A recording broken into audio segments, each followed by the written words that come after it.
我哋想探討一個社會問題，究竟生活喺城市唔同角落嘅人，佢哋現時嘅生活空間有冇滿足到佢哋嘅需要？而佢哋又真正需要啲乜嘢呢？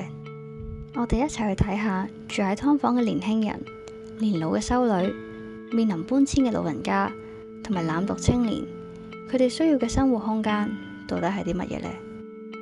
呢位年輕人叫 Sunny， 今年24歲，一個人住喺一個70尺嘅劏房，已經2年有多。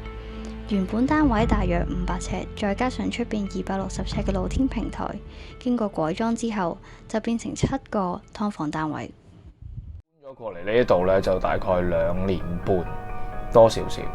咁呢度嘅環境，其實一開始嘅時候，佢俾咗啲乜嘢設施我呢？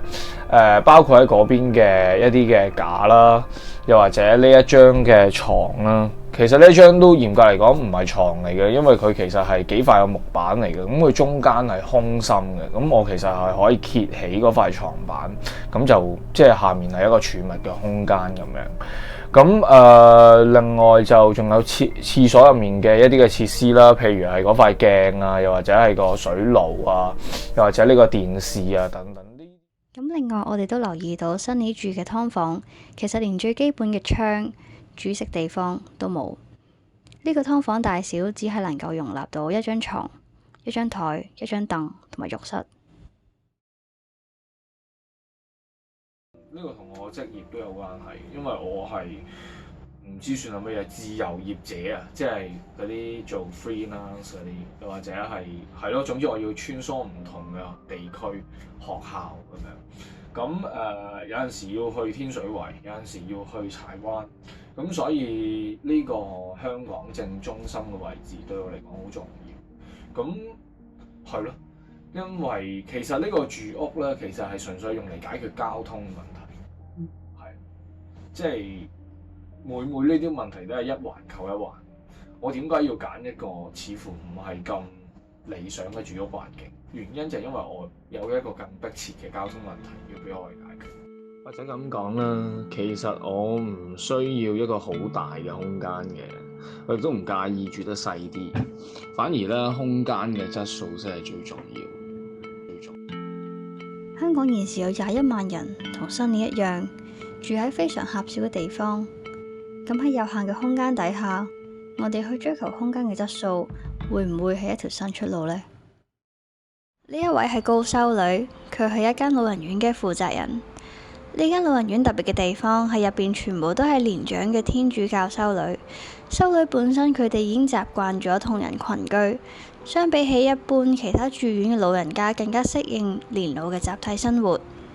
因為宗教嘅緣故，佢哋嘅相處會比較融洽，會互相照顧，生活作息主要都係圍繞住宗教需要。喺呢度生活嘅年長修女，其實心靈上係好滿足嘅。院舍又係新起嘅，入邊亦都有單人房、雙人房，充足嘅生活空間。另外亦都有一啲為佢哋設計嘅閱讀室、電視室、物理治療室，俾年長嘅修女安享晚年。但呢啲係咪都係佢真正需要嘅空間呢？我哋入到去探訪嘅時候，發現一個問題，就係年長修女其實根本用唔着設計師所設計嘅空間。行動唔方便嘅長者修女起居主要集中喺飯廳、祈禱室同埋房間。長斜路係由房間去到飯廳或者1樓嘅祈禱室嘅必經之路，所以坐輪椅嘅修女需要其他人去輔助。另外，為咗喺地下樓層集中照顧所有長者，令到6人護理室要變成8人房。而樓上1樓嘅房間亦都有部分係空置嘅。整個院舍嘅設計雖然滿足到宗教需要，但對於大部分行動不便嘅長者修女，咁樣嘅設計又係咪真係可以符合到佢哋嘅需要呢？佢係梁伯伯，今年90歲，住喺石仔嶺老人村其中一間老人院。呢條老人村為咗配合政府新界北發展，出年就會面臨清拆。計劃係2023年將原本村入邊一班老人家搬入去一棟8層樓高嘅綜合大樓。石仔嶺老人村係由21棟前英軍宿舍改建而成。97回歸之後，政府就租俾私人安老院。而家總共由15間院舍一齊服務超過1000名長者住客。政府計劃嘅清拆工程分開2期，第一期將會係明年清拆6棟建築，其中3棟係屬於政府擁有嘅院舍，到時大約會有160個長者會受到影響。預計2023年之後，綜合大樓落成，就會再去做餘下嘅清拆工程。但其實對於第一期清拆工程受影響嘅長者，一直都未有妥善嘅安置方案。另外一直備受爭議嘅問題，就係原本石仔嶺老人村係一個橫向嘅空間，而8層樓高嘅綜合大樓係垂直空間。一直慣咗一行出門口就係大花園嘅老人家，又點樣去習慣大樓入邊嘅生活呢？我喺石仔嶺住得好舒服，因為石仔嶺花園清靜。特登政府呢要拆晒我個家園，我好痛苦。子女捱得遠，我得我個人喺香港已經個80幾歲啦。我希望政府點解要拆晒我哋個家園呢？每一次搬遷就係對老人家一次傷害，佢哋要重新去適應新環境。當搬遷真係無可避免嘅時候，我哋又應該點樣最大程度減少對長者嘅影響呢？建築同人嘅生活關係係好密切。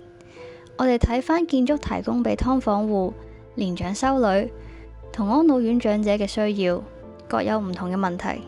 新李所住嘅劏房未能完全滿足佢嘅基本需要，只能靠生活空間以外嘅地方去滿足。而修女所住嘅安老建築則重於提供高層次嘅心靈需要，但忽略基本需要，要額外去用人手去彌補需求嘅不足。而石仔嶺安老院嘅長者，佢哋嘅需要其實係搬遷之後仲可唔可以得到重塑，甚至比以前更好，依然都係一個未知之數。咁如果建築可以展現到最人性化嘅一面，滿足到人更多更高層次嘅需要，人嘅生活係咪又會變得更美好呢？今次我哋3個建築系學生就係想用參與式設計去實現人性化建築，一個同正生書院學生一齊翻新校舍嘅計劃，等學生學識自己設計同修葺校舍。我哋嘅理念好簡單，就係授人以魚不如授人以漁。與其我俾一棟建築解決佢哋嘅問題，不如我教佢哋去解決建築嘅問題啊！